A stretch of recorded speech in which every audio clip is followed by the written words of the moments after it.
Улсын хурлын дэд дарга эрхэм гишүүдээ. Монгол Улсын засгийн газраас 2025 оны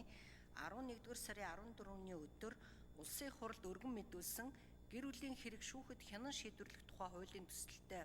холбогдуулан Монгол Улсын их хурлын чуулганы хуралдааны дэгийн тухай хуулийн 42 дугаар зүйлийн 42-ын 5 дахь хэсгийг баримтлан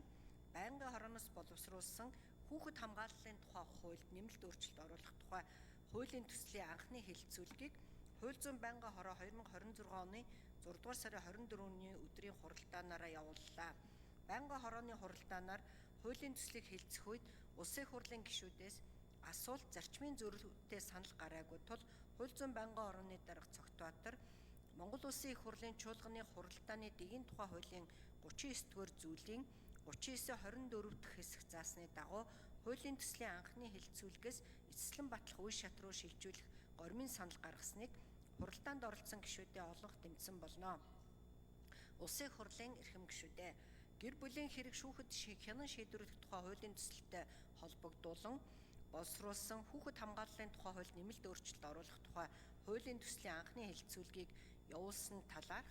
Хууль зүйн байнгын хорооны санал дүгнэлтийг хэлэлцэн шийдвэрлэж өгөхийг та бүхнээс хүсье. За, Салдангийн одон төвийн гишүүн танд баярлалаа.